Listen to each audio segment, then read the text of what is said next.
दोस्तों नमस्कार, मेरा नाम है अनूप आकाश वर्मा और आप देख रहे हैं द रिपोर्टर हिंदी। वक्त है फटाफट अंदाज में आपको देश और दुनिया की हर जरूरी खबर से रूबरू कराने का। शुरुआत करते हैं असदुद्दीन ओवैसी की खबर से। उत्तर प्रदेश में समाजवादी पार्टी और एआईएमआईएम के गठबंधन की संभावनाएं खत्म नहीं हुई हैं। सवाल यह है कि यह गठबंधन नहीं हुआ तो विपक्ष को कितना नुकसान होगा, और अगर यह गठबंधन हो गया तो अखिलेश यादव को मुख्यमंत्री बनने से कोई नहीं रोक सकता। उत्तर प्रदेश में विधानसभा चुनाव अब ज्यादा दूर नहीं है, बहुत करीब है। कयासों का दौर चल रहा है और एक कयास यह है कि आज की तारीख में समाजवादी पार्टी और एआईएमआईएम असदुद्दीन ओवैसी की पार्टी लगता तो यूं है कि दो अलग अलग विपरीत धाराओं में चल रहे हैं और अकेले अपने दम पर ये दोनों पार्टियां जैसे तैसे करके चुनाव लड़ेंगी। लेकिन मसला यह है कि अगर ये दोनों साथ लड़ जाएं तब उत्तर प्रदेश में क्या होगा, तब बीजेपी को कितनी बड़ी चुनौती मिलेगी और कितनी बड़ी गोलबंदी होगी मुसलमानों के 19-20% के वोट बैंक में। इसे आज के इस वीडियो में हम समझने की कोशिश करेंगे। आज हम चर्चा करेंगे कि अगर समाजवादी पार्टी और एआईएमआईएम उत्तर प्रदेश में समझौता करते हैं तो राजनीतिक मानचित्र कैसा बदलेगा। सीटों की संख्या, वोट शेयर, ताकत का संतुलन, सब कुछ आज के इस वीडियो में हम विस्तार से समझने की कोशिश करेंगे। यूपी का चुनाव आधारभूत जो नक्शा है वो 403 विधानसभा सीटों का है। उत्तर प्रदेश में 80 लोकसभा और 403 विधानसभा की सीटें हैं और मुस्लिम वोट बैंक लगभग 19 से 20% के करीब है। और यह वोट पश्चिमी और पूर्वी उत्तर प्रदेश के कई इलाकों में निर्णायक भूमिका में है। समाजवादी पार्टी का परंपरागत वोट बैंक भी माना जाता है। MY समीकरण जो मुलायम सिंह यादव के जमाने से यादव और मुसलमान दोनों को साथ लेकर, और पिछड़े, दलित और जो पसमानदा मुस्लिम हैं, ये सब इसमें शामिल हैं। एआईएमआईएम की क्या स्थिति है इसे भी आप समझिए। मुंबई और बिहार जैसे इलाकों में बढ़ती पकड़, अभी जो महाराष्ट्र के निकाय चुनाव हुए जिसमें 125 सीटें जीती एआईएमआईएम ने और बिहार में 5 सीटें जीती, तेलंगाना में भी 69 सीटें निकाय चुनाव में जीती, इससे एआईएमआईएम का जोश हाई है। यह दर्शाता है कि पार्टी स्थानीय स्तर पर अपनी पहचान बना रही है। यूपी में भी एआईएमआईएम के करीब 100 मुस्लिम प्रभावित सीटों को चिन्हित किए जाने की खबर है। 200 सीटों पर तो असदुद्दीन ओवैसी दावा भी करते हैं चुनाव लड़ने का। ये वो सीटें हैं जिन पर मुस्लिम बाहुल्य सीटें होने का एक टैग लगा है, यानी कि इनकी पहचान यह है कि यहां पर 10% से लेकर 40% तक मुस्लिम वोटर हैं इन सीटों पर। समाजवादी पार्टी और एआईएमआईएम का गठबंधन अगर हो तो क्या होगा। जब एआईएमआईएम अकेले लड़ी, अलग से चुनाव लड़ने पर एआईएमआईएम के साथ यह दिखा कि वोटों का बंटवारा हुआ, और बंटवारा ऐसा हुआ कि कुछ वोट समाजवादी पार्टी के खाते में गए तो कुछ वोटों की सेंध एआईएमआईएम ने पिछले विधानसभा चुनाव में लगाई। नतीजा समाजवादी पार्टी को नुकसान हुआ, खासकर मुस्लिम सीटों पर जहां समाजवादी पार्टी परंपरागत रूप से भरोसा करती है कि इस सीट को निकाल ली जाएगी। वोट विभाजन का फायदा बीजेपी जैसे धड़े को होता है क्योंकि विपक्ष का वोट डिवाइड होता है, बंटता है, लिहाजा बीजेपी आसानी से वो सीट निकाल ले जाती है। और पिछले विधानसभा चुनाव में तो ऐसा भी हुआ कि कई मुस्लिम बाहुल्य सीट बीजेपी आसानी से जीत गई। जब समाजवादी पार्टी और एआईएमआईएम समझौता करें तो उस समझौते का संभावित मॉडल क्या हो सकता है। पहला मॉडल तो यह कि साझा उम्मीदवारों से गठबंधन, यानी कि समाजवादी पार्टी और एआईएमआईएम मिलकर कुछ सीटों पर समाजवादी पार्टी का सपोर्ट करें और कुछ सीटों पर एआईएमआईएम का। जैसे कि समाजवादी पार्टी मुस्लिम बहुल क्षेत्रों में एआईएमआईएम को टिकट दे दे, जो एआईएमआईएम दावा भी कर रही है। बाकी में समाजवादी पार्टी टिकाऊ बनी रहे और उन सीटों पर एआईएमआईएम का समर्थन हासिल करे जहां पर 10 से 20-30% मुसलमान हैं, उस पर समाजवादी पार्टी दावा करे। जहां पे 40% हार्डकोर मुस्लिम वोटर्स की सीट है उस पर एआईएमआईएम दावा करे। एक तो इसके अंदर यह फॉर्मूला हो सकता है। दूसरा यह कि क्या मुस्लिम वोट इकट्ठा होगा, क्योंकि बीजेपी को तोड़ने में तभी मदद मिलेगी जब मुसलमानों का वोट बैंक इकट्ठा हो। पश्चिमी यूपी के कई लोकसभा विधानसभा क्षेत्र जहां पर मुस्लिम आबादी 20 से 30% है, वहां पर एआईएमआईएम और समाजवादी पार्टी संयुक्त प्रयास से जीत की संभावनाओं को बढ़ा सकती है। जीत मिल सकती है वहां पर अगर एआईएमआईएम और समाजवादी पार्टी दोनों मिलकर चुनाव लड़ते हैं। समाजवादी पार्टी के पारंपरिक यादव पिछड़ा वोट और एआईएमआईएम के मुस्लिम वोट ये एक तरीके से निर्णायक हो सकते हैं।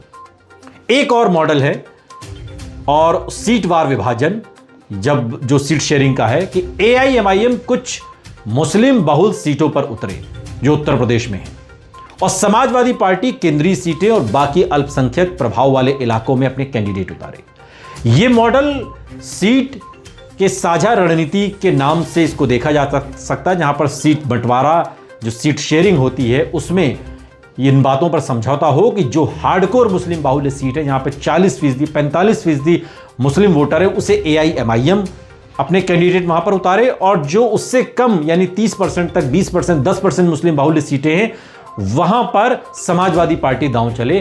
तब तो यह वैतरणी आसानी से पार होती हुई दिखाई देती है, क्योंकि सीटों का जो मसला वो करीब करीब उसका अगर अनुमान लगाएं तो राजनीतिक सर्वे, जातिगत गणित, पिछले रुझानों पर आधारित ये तमाम चीजें इसके अंदर फैक्टर काम करती हैं। अगर समाजवादी पार्टी अकेले लड़े, सर्वे के अनुसार समाजवादी पार्टी अकेले 29 से 35 लोकसभा सीटों पर प्रभावी दिखती है। 37 लोकसभा सीटें अभी 2024 के लोकसभा चुनाव में जीती।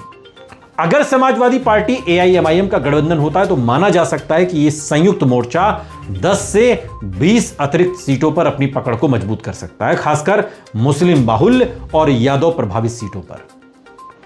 तो कुल अनुमान यह लगाया जा सकता है कि गठबंधन में समाजवादी पार्टी प्लस एआईएमआईएम 40 से 55 जो लोकसभा की सीटें हैं और इनके अंतर्गत आने वाली विधानसभा सीटों पर यहां पर निर्णायक भूमिका में हो सकता है।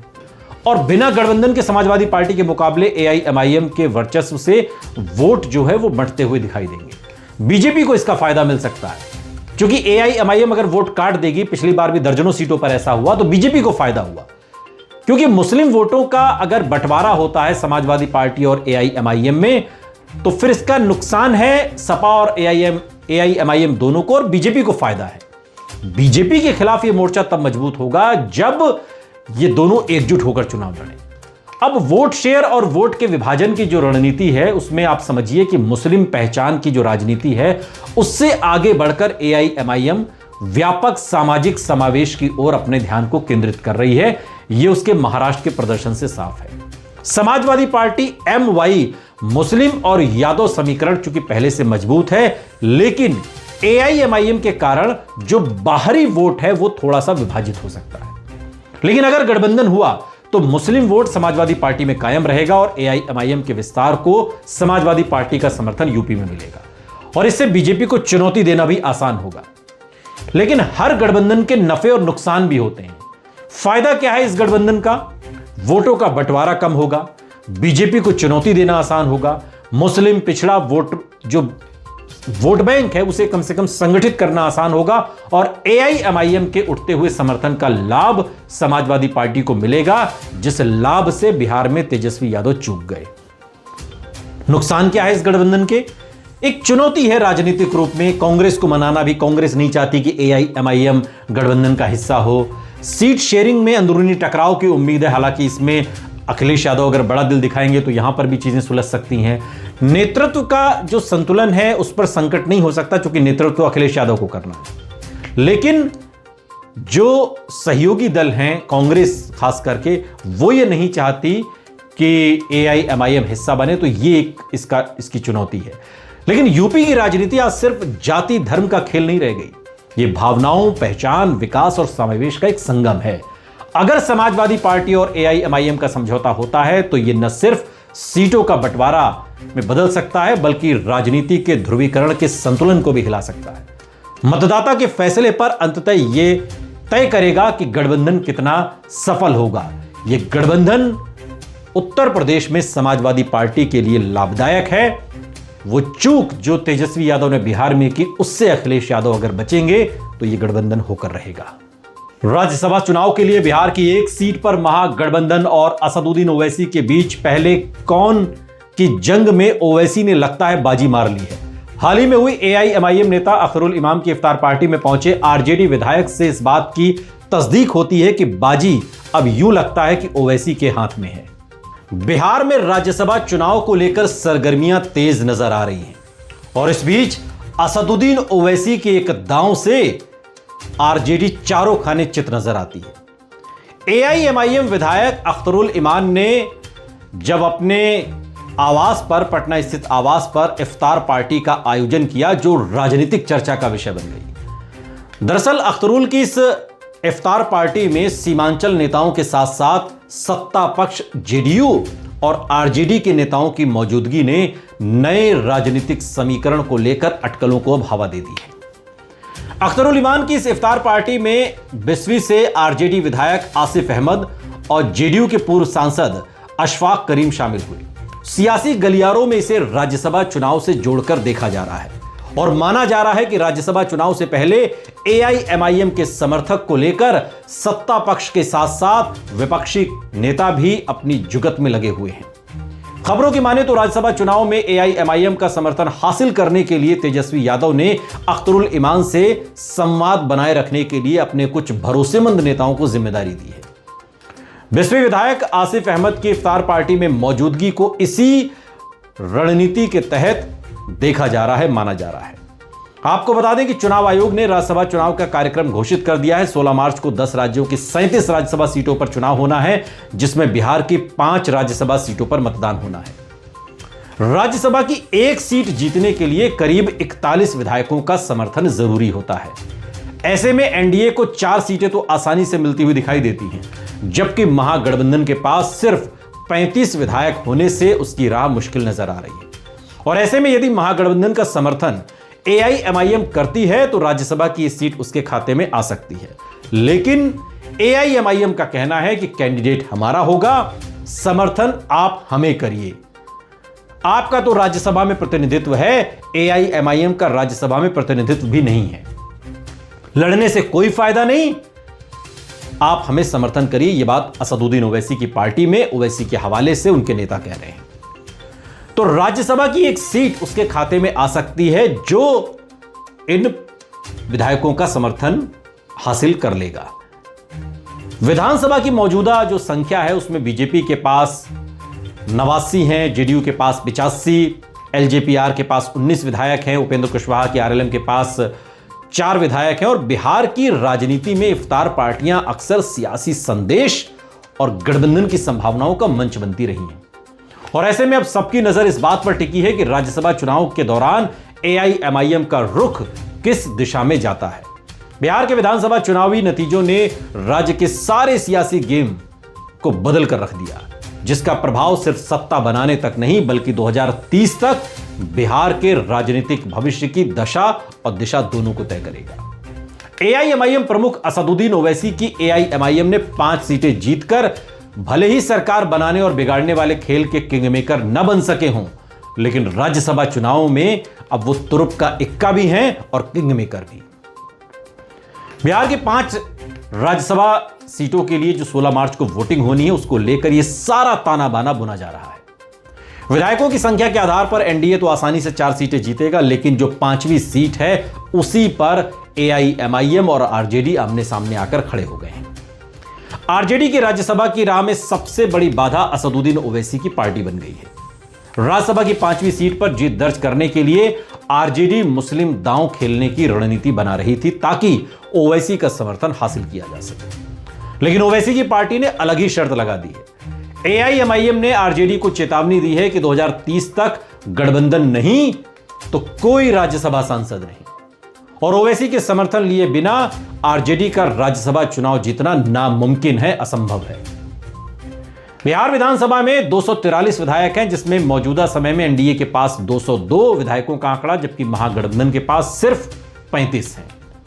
बिहार की राज्यसभा की एक सीट के लिए 41 विधायकों के समर्थन चाहिए, जैसा कि हमने आपको बताया, और इस लिहाज से एनडीए 4 सीटें आसानी से निकाल लेगा। 2 सीटें बीजेपी और 2 सीटें जेडीयू के खाते में जाती दिखती हैं। एनडीए को 41 वोट के लिहाज से 4 राज्यसभा सीटें आसानी से वो जीतेंगे, 164 विधायक उनको लगेंगे और इसके बाद एनडीए के पास 38 सीटें बचेंगी। यानी कि उसे 5वीं राज्यसभा सीट जीतने के लिए सिर्फ 3 विधायकों का अतिरिक्त समर्थन चाहिए होगा। आरजेडी, कांग्रेस और लेफ्ट दलों को मिलाकर गठबंधन के पास 35 विधायक हैं और ऐसे में महागठबंधन को एक सीट जीतने के लिए 6 अतिरिक्त वोटों की जरूरत है।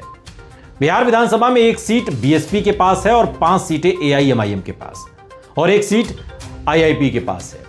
ऐसे में असदुद्दीन ओवैसी की पार्टी किंगमेकर के रोल में है, जिसका समर्थन करेगी जीत उसी को मिलेगी।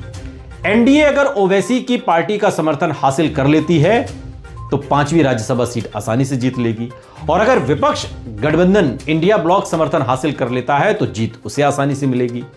महागठबंधन के 35 और ओवैसी के 5 विधायक और एक बीएसपी का मिल जाए तो सीट उनकी पक्की। ऐसे में एआईएमआईएम ने आरजेडी को चेतावनी दी कि अगर तेजस्वी यादव एआईएमआईएम के साथ समझौता नहीं करती है तो पार्टी 2030 तक राज्यसभा में एक भी सांसद नहीं भेज पाएगी। यह बात उन्होंने साफ की। एआईएमआईएम ने राज्यसभा चुनाव के लिए अपना उम्मीदवार उतारने का ऐलान कर दिया और इस तरह ओवैसी 5 साल तक आरजेडी को सियासी तौर पर राज्यसभा के लिए रुलाते रहेंगे। बिहार की राजनीतिक गर्माहट तब और बढ़ गई जब एआईएमआईएम ने आरजेडी को सीधी चेतावनी देते हुए कहा कि बिना ओवैसी के गठबंधन ने महागठबंधन एक भी राज्यसभा सीट नहीं जीत सकता। और एआईएमआईएम के नेताओं का तर्क है कि सीमांचल में आरजेडी का कमजोर होता आधार और अल्पसंख्यक वोटों का खिसकना आने वाले सालों में विधानसभा में उसकी ताकत पर भारी असर डाल सकता है, जिससे राज्यसभा चुनाव का गणित प्रभावित होगा। आरजेडी ने अब तक कोई औपचारिक जो प्रतिक्रिया है वो देने से परहेज किया है, लेकिन अंदरूनी सूत्रों का कहना है कि पार्टी की इस टिप्पणी को एआईएमआईएम के दबाव की रणनीति के तौर पर भी देखा जा रहा है। इस बयान ने बिहार की अल्पसंख्यक राजनीति और आने वाले चुनावों से पहले गठबंधन के भविष्य पर एक नई बहस छेड़ दी है। हालांकि एआईएमआईएम ने राज्यसभा चुनाव में अपना उम्मीदवार उतारने का फैसला किया और पार्टी के बिहार अध्यक्ष अख्तरुल इमान ने ऐलान किया कि एआईएमआईएम चुनाव लड़ेगी और उन्होंने आरजेडी समेत दूसरी सभी विपक्षी पार्टियों को सपोर्ट देने को कहा है। अख्तरुल इमान ने साफ संकेत दिया कि उनकी पार्टी बिना किसी शर्त के समर्थन देने के मूड में नहीं है। विधानसभा में पत्रकारों से बातचीत करते हुए अख्तरुल इमान ने कहा कि उनकी पार्टी को केवल समर्थन देने वाली पार्टी के रूप में देखना गलत होगा। सवाल यह होना चाहिए कि एआईएमआईएम को कौन समर्थन देगा, क्योंकि अब राज्यसभा में उनकी पार्टी का कोई प्रतिनिधित्व नहीं है और उन्होंने यह भी साफ किया कि उनकी पार्टी उन दलों के साथ खड़ी होगी जो दलितों, पिछड़ों और अल्पसंख्यकों के अधिकारों की बात करते हैं। बिहार के राज्यसभा चुनावों में एआईएमआईएम के सियासी दांव से आरजेडी कश्मकश में फंस गई है। ओवैसी की पार्टी खुलकर बार्गेनिंग कर रही है, मोलभाव कर रही है। आरजेडी भले ही विपक्ष में सबसे बड़ी पार्टी हो, लेकिन अपने दम पर राज्यसभा सीट जीतना उसके लिए आसान नहीं है। आरजेडी के राज्यसभा में फिलहाल 5 साल हैं और जिसमें से 2 सांसदों का कार्यकाल 2026 अप्रैल में खत्म हो रहा है और आरजेडी के एक राज्यसभा का कार्यकाल जुलाई 2028 में सांसद का खत्म हो रहा है और बाकी 2 राज्यसभा सांसदों का कार्यकाल अप्रैल 2030 में खत्म होगा। और इस तरह आने वाले 4 सालों में आरजेडी के सभी राज्यसभा सांसदों का कार्यकाल पूरा हो जाएगा। ऐसे में आरजेडी के सामने सियासी मजबूरी यह है कि बिना ओवैसी का समर्थन लिए अगले 5 सालों तक वो एक भी राज्यसभा सांसद अपना नहीं बना पाएंगे। अब देखना है कि एआईएमआईएम के साथ किस तरह से सियासी बैलेंस बनाने का यह दांव चला जाता है, क्योंकि असदुद्दीन ओवैसी ने इस बार तेजस्वी यादव को फंसा दिया है। राज्यसभा चुनाव पर तेजस्वी यादव ने एक बड़ा बयान दिया। उन्होंने कहा कि हम लोग यानी कि महागठबंधन के लोग अपना प्रत्याशी देंगे और जीतेंगे। उन्होंने कहा कि कौन उम्मीदवार होगा यह फैसला होते ही मीडिया को सूचित किया जाएगा। आरजेडी नेता ने यह भी दावा किया कि विधायकों की खरीद फरोख्त की कोई स्थिति नहीं आएगी। तेजस्वी यादव ने विधानसभा में अपने चैम्बर में विपक्षी दलों के विधायकों के साथ बैठक की। इसमें आईआईपी अध्यक्ष और विधायक आईपी गुप्ता और एआईएमआईएम के विधायक अख्तरुल इमान भी पहुंचे। आपको बता दें कि असदुद्दीन ओवैसी की एआईएमआईएम बिहार में महागठबंधन का हिस्सा नहीं है। विधानसभा चुनाव के दौरान एआईएमआईएम ने महागठबंधन से सीटें मांगी थी, लेकिन उन्हें सीटें नहीं मिली। एआईएमआईएम ने विधानसभा चुनाव में 5 सीटों पर जीत हासिल की और अब ओवैसी किंग मेकर बन गए हैं।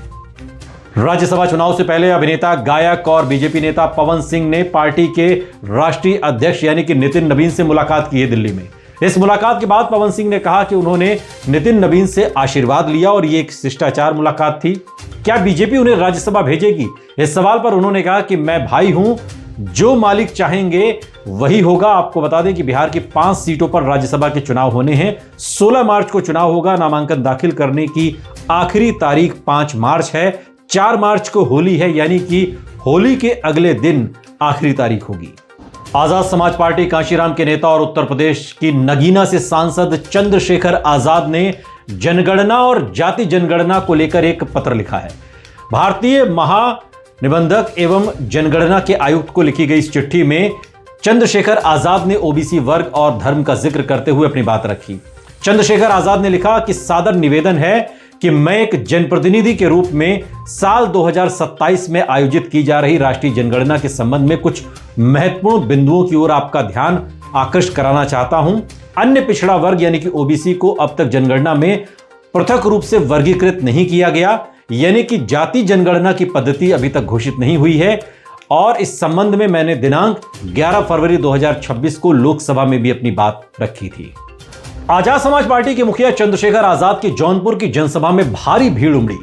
भीड़ ने आने वाले विधानसभा चुनाव की तस्वीर साफ की है। चंद्रशेखर ने हुंकार भरते हुए इस जनसभा में यूजीसी के मुद्दे को एक बार फिर उठाया। उत्तर प्रदेश में विधानसभा चुनाव बहुत करीब है और सभी राजनीतिक दल जमीन पर उतरकर दो हाथ कर रहे हैं। आजाद समाज पार्टी के मुखिया चंद्रशेखर आजाद इसी कड़ी में जौनपुर पहुंचे और जौनपुर में जो सैलाब दिखाई दिया, जो जनसैलाब उमड़ा, उसने उत्तर प्रदेश में आगामी विधानसभा चुनाव में चंद्रशेखर आजाद की जमीन को और उनके कद को बता दिया। चंद्रशेखर आजाद को देखने के लिए हजारों की संख्या में लोग पहुंचे थे और ये भीड़ का जो वीडियो सामने आ रहे हैं, जो तस्वीरें सामने आ रही हैं, वो ये बता रही हैं कि ये लोग बसों में, ट्रकों में भर भर कर लाए हुए लोग नहीं हैं। क्योंकि जो बसों में भरकर लाए हुए लोग होते हैं ना, वो सीधे कुर्सी पर बैठे रहते हैं और गप्पे हाँकते हैं। चंद्रशेखर आजाद की रैली में पहुंचे लोग तो आपको दूर दराज के, अगर जगह नहीं मिलती है तो दूर से खड़े हुए, खंभों पर चढ़े हुए, पेड़ों तक पे चढ़े हुए दिखाई दे रहे हैं। चंद्रशेखर आजाद ने इस जनसभा में सीधे सीधे यूजीसी के मुद्दे को एक बार फिर से हवा दी है। यूजीसी के मुद्दे पर उन्होंने केंद्र की मोदी सरकार को ललकारते हुए कहा कि अगर सरकार इस पर कदम पीछे खींचती है तो फिर हम सड़क पर उतरेंगे और एक तरीके से सरकार के खिलाफ आंदोलन छेड़ेंगे। आपको बता दें कि उत्तर प्रदेश में आगामी विधानसभा चुनाव के मद्देनजर चंद्रशेखर आजाद ने सभी 403 विधानसभा सीटों पर अपने कैंडिडेट उतारने का दावा किया है। चंद्रशेखर आजाद का कहना है कि हम सभी 403 विधानसभा सीटों पर लड़ेंगे और खुद चंद्रशेखर आजाद मेरठ की हस्तिनापुर सीट से चुनाव लड़ सकते हैं। इस संबंध में हमने एक वीडियो पहले भी बनाया था। चंद्रशेखर आजाद लगातार जमीन पर काम कर रहे हैं और उनकी जनसभाओं में लोगों की भारी भीड़ उमड़ रही है, जो इस बात का संकेत दे रही है कि आने वाले इस विधानसभा चुनाव में चंद्रशेखर आजाद की जो ताकत है, ये वो ताकत है जो एक जमाने में बहुजन समाज पार्टी की हुआ करती थी। बहुजन समाज पार्टी जैसे जैसे धीरे धीरे उत्तर प्रदेश में कमजोर होती गई, वो सारा vote bank Azad Samaj party और चंद्रशेखर आजाद के साथ जुड़ता जा रहा है। मायावती जितनी कमजोर होंगी, चंद्रशेखर आजाद उतने मजबूत होंगे, क्योंकि जो बहुजन समाज पार्टी के पुराने लोग हैं, उसमें जो नई पीढ़ी अब सामने आ रही है, वो चंद्रशेखर आजाद से इन्फ्लुएंस भी हो रही है और वो उनके पूरे प्रभाव में है। आजाद समाज पार्टी को बहुजन समाज पार्टी का अपग्रेड वर्जन भी कहा जा रहा है। अब सवाल यह है कि इस विधानसभा चुनाव में जब 403 विधानसभा सीटों पर बहुजन समाज पार्टी भी लड़ रही है और 403 विधानसभा सीटों पर ही आजाद समाज पार्टी भी लड़ रही है, तो देखना दिलचस्प होगा कि इसमें मायावती पर चंद्रशेखर आजाद कितने भारी पड़ते हैं। क्योंकि आज की तारीख में चंद्रशेखर आजाद नगीना से सांसद हैं, जबकि लोकसभा में मायावती की पार्टी 0 है। विधानसभा में मायावती की पार्टी का सिर्फ एक विधायक है।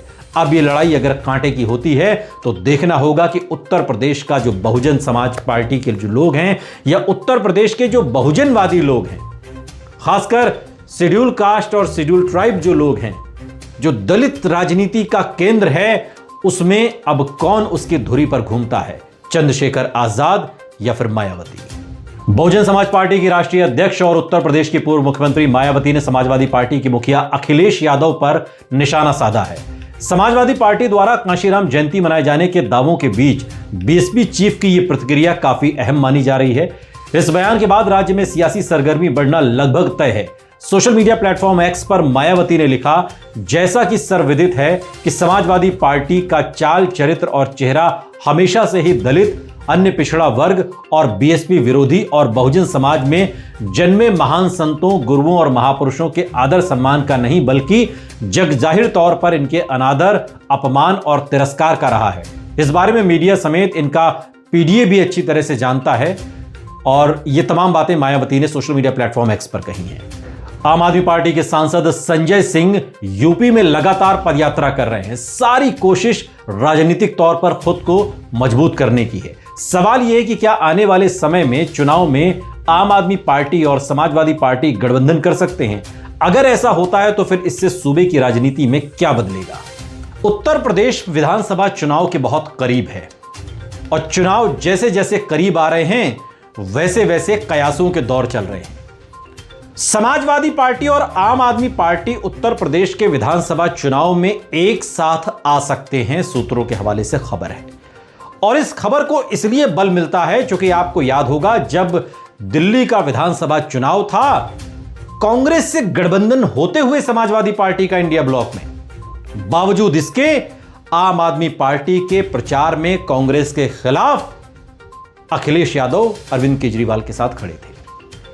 और अब बारी है अरविंद केजरीवाल की उस एहसान को चुकाने की, और जो भी सीट शेयरिंग में समझौता होता है उसके तहत एक ऐसे अम्ब्रेला के नीचे, एक ऐसी छतरी के नीचे आने की जिसमें बीजेपी को हराया जा सके, क्योंकि ये एक पैटर्न की पार्टियां, एक विचारधारा की पार्टियां हैं। सवाल यह है, आज के इस वीडियो में हम समझने की कोशिश करेंगे कि क्या समाजवादी पार्टी और आम आदमी पार्टी एक साथ आने वाले हैं, और अगर ऐसा होता है, साथ आते हैं, तो चुनावी समीकरण किस तरीके से बदल सकता है। उत्तर प्रदेश में 2027 में विधानसभा चुनाव होने, जहां पर 403 सीटों पर बीजेपी, सपा, बसपा, कांग्रेस, आप समेत तमाम पार्टियां मैदान में होंगी। 2022 के चुनाव में बीजेपी ने बहुमत से जीत हासिल की, जबकि समाजवादी पार्टी ने विपक्ष में मजबूत स्थिति बनाई।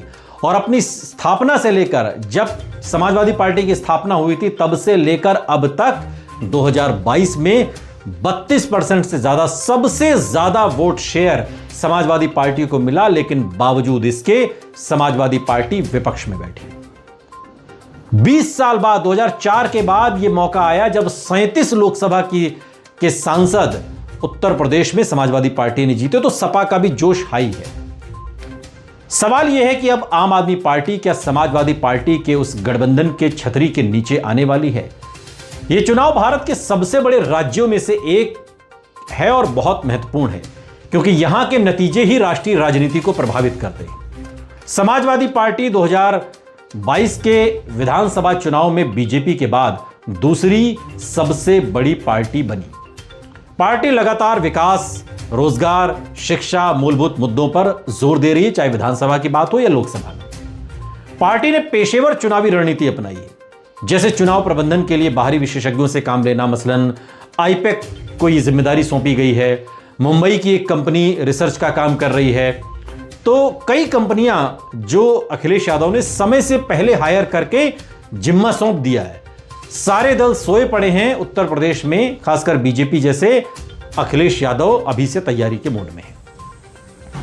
समाजवादी पार्टी प्रमुख अखिलेश यादव विपक्ष में बीजेपी की नीतियों और शिक्षा प्रणाली में कथित गिरावट पर तीखे हमले कर रहे हैं। आज की राजनीति में समाजवादी पार्टी के लिए सबसे बड़ा लक्ष्य यूपी में दलित, पिछड़ा, अल्पसंख्यक यानी कि पीडीए को आधार को मजबूत करना और बीजेपी के डबल इंजन मॉडल को चुनौती देना। पीडीए के सहारे एनडीए को चुनौती। अब आम आदमी पार्टी पर आइए। आम आदमी पार्टी देश की एक उभरती हुई पार्टी है, राष्ट्रीय पार्टी, जिसके पास दिल्ली और पंजाब में शासन का अनुभव है। दिल्ली में विपक्ष में है, पंजाब में सरकार में है, गुजरात में सरकार बनाने की तैयारी है और गोवा में पूरा दखल है। आम आदमी पार्टी उत्तर प्रदेश में तैयारियों में जुट चुकी है। पार्टी ने राज्य में चुनावी गतिविधियां शुरू कर दी हैं और सांसद संजय सिंह को यूपी की जिम्मेदारी सौंपी है। और संजय सिंह लगातार उत्तर प्रदेश के अलग अलग हिस्सों में पदयात्राएं निकाल रहे हैं। कुछ एक पदयात्राओं में तो मैं खुद संजय सिंह की गया हूं, जो भी अमरोहा से इन्होंने निकाली थी, या इसके अलावा जो पहले सरयू से संगम तक निकाली या मिर्जापुर में भी निकाली। लगातार संजय सिंह जमीन पर यह काम कर रहे हैं। आम आदमी पार्टी हर घर संपर्क अभियान जैसे अभियान चला रही है ताकि 403 विधानसभा क्षेत्रों में अपनी जड़ों को जमा सके, कार्यकर्ता खड़े कर सके। हालांकि आम आदमी पार्टी अभी यूपी में पूरी तरह मजबूत नहीं है, लेकिन कुछ रिपोर्ट्स की माने तो पार्टी 2027 में लगभग 60 से 70 सीटों पर फोकस कर सकती है। 60 से 70 सीटें अगर गठबंधन नहीं होता है तब। बड़ा सवाल यह है कि क्या समाजवादी पार्टी और आम आदमी पार्टी एक साथ आ सकते हैं? कारण जो भी हो, गठबंधन की संभावना को मजबूत करते हैं। बीजेपी के खिलाफ एक बड़ा विपक्षी मोर्चा बनाना अखिलेश यादव की रणनीति का हिस्सा है, और यदि आम आदमी पार्टी और समाजवादी पार्टी साथ आते हैं तो यह बीजेपी के खिलाफ एक बड़ा सांकेतिक संदेश होगा। बुनियादी तौर पर वोट का जो संयोजन है उसे आप समझिए। समाजवादी पार्टी का प्रमुख पीडीए वोट बैंक है और आम आदमी पार्टी की युवा समर्थक और स्थानीय सेवा आधारित राजनीति कुछ क्षेत्रों में प्रभाव डाल सकती है। बीजेपी का जो दबदबा है उसे तोड़ना इन दोनों के लिए बहुत जरूरी है। बीजेपी सरकार वर्तमान में बीजेपी की जो सरकार है वो डबल इंजन और विकास के वादों के साथ यूपी में दोबारा से हैट्रिक लगाने की, यानी कि एक तीसरी बार चुनाव मैदान को जीतने की कोशिश में है। विपक्षी पार्टियों को संग बुद्ध होकर ही उनके खिलाफ लड़ना होगा। राजनीतिक व्यवहारिक कठिनाइयां क्या है? वोट शेयर और क्षेत्रीय प्रभाव को समझिए। आम आदमी पार्टी का यूपी में वोट शेयर अब तक बहुत बड़ा नहीं है। आसपास के जो दिल्ली से सटे हुए इलाके वहां पर चुनाव लड़ा था पिछली बार में और कोई जीत हासिल नहीं हुई। समाजवादी पार्टी को अपने वोट बैंक के गिरने की भी चिंता है। आम आदमी पार्टी और समाजवादी पार्टी की विचारधारा में थोड़ा फर्क है। आम आदमी पार्टी दिल्ली केंद्रित न्याय सेवा आधारित राजनीति करती, जबकि समाजवादी पार्टी जातीय और पीडीए समीकरण पर काम करती है। बहुजन समाज पार्टी ने साफ कर दिया कि 2027 में वो किसी भी पार्टी के साथ गठबंधन नहीं करेगी और अकेले चुनाव लड़ेगी। इसका मतलब यह है कि सपा आम आदमी पार्टी को बीएसपी का वोट नहीं मिल सकता, इससे गठबंधन कठिन होता है। यानी कि जो दलित राजनीति एक तरीके से आम आदमी पार्टी भी करती है, अंबेडकर पर एक छत्र वो भी अपना अधिकार बताती है, तो उसका फायदा मिल सकता है अखिलेश यादव को। अगर समाजवादी पार्टी और आम आदमी पार्टी साथ आते हैं तो इसका कुछ असर इस तरह से हो सकता है। वोट शेयर और सीटों के अगर असर को समझें तो समाजवादी पार्टी और आम आदमी पार्टी का गठबंधन अगर बीएसपी से अलग होता है तो पीडीए, ओबीसी, दलित वोट बीजेपी से दूरी बना सकते हैं। आम आदमी पार्टी के जो मुद्दे हैं वो समाजवादी पार्टी के क्लासिक पीडीए के समीकरण से बाहर भी नए मतदाताओं को आकर्षित करते हैं, जिनमें पढ़े लिखे युवा हैं, जो बिजली, स्वास्थ्य, एजुकेशन, इन तमाम मुद्दों को देखकर जो वोट देते हैं वो वर्ग इस गठबंधन से जुड़ सकता है। बीजेपी के खिलाफ एक बड़े विपक्षी मोर्चे का संदेश राजनीतिक अर्थ में बहुत महत्वपूर्ण हो सकता है। वर्तमान राजनीतिक परिदृश्य में यह संभावित भी है, क्योंकि यह निर्भर करेगा दोनों पार्टियां कैसे अपने वोट बैंक का संतुलन बनाएंगे। क्या वो बीजेपी को चुनौती देने के लिए एक संयुक्त रणनीति को प्राथमिकता देंगे? क्योंकि समाजवादी पार्टी पहले से जो कांग्रेस के साथ उसका गठबंधन है और इंडिया अलायंस में भी है, आम आदमी पार्टी इंडिया अलायंस से अलग हो चुकी है, तो यहां कांग्रेस का भी एक पेंच है। आम आदमी पार्टी का कद यूपी में बड़ा नहीं है, लेकिन अगर आम आदमी पार्टी किसी गठबंधन में आती है तो वो समाजवादी पार्टी को कुछ क्षेत्रीय लाभ दे सकती है। राजनीतिक समीकरण क्या बदल सकते हैं, क्योंकि जैसे जैसे चुनाव नजदीक आएगा पार्टियां अपने वोट बैंक, मुद्दों, गठबंधन, नेतृत्व, इन तमाम विषयों पर बात होगी। समाजवादी पार्टी और आम आदमी पार्टी गठबंधन अगर होता है तो यह बीजेपी के खिलाफ विपक्ष के प्रयास को और मजबूती देगा, क्योंकि दिल्ली एनसीआर का जो इलाका है, जो दिल्ली से सटी हुई जो सीमाएं हैं, वहां पर आम आदमी पार्टी का असर है, जिनमें गाजियाबाद है, जिनमें नोएडा है, ग्रेटर नोएडा है, यहां पर इन सीटों पर आम आदमी पार्टी का असर है। और जब एक बड़ा अम्ब्रेला, एक बड़ी छतरी अगर अखिलेश यादव बना रहे हैं तो उसमें कुछ एक सीटें देकर संभवतः वो आम आदमी पार्टी को भी इसमें शामिल करें। इलाहाबाद हाईकोर्ट में स्वामी अविमुक्तेश्वरानंद सरस्वती की अग्रिम जमानत अर्जी पर सुनवाई होनी है।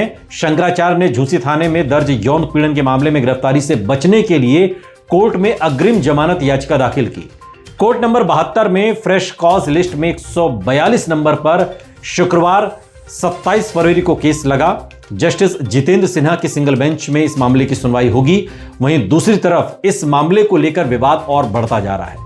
शंकराचार्य के समर्थन में उतरे दिनेश फलाहारी महाराज ने उन पर आरोप लगाने वाले छात्रों और आशुतोष ब्रह्मचारी के नार्को टेस्ट कराने की मांग की है।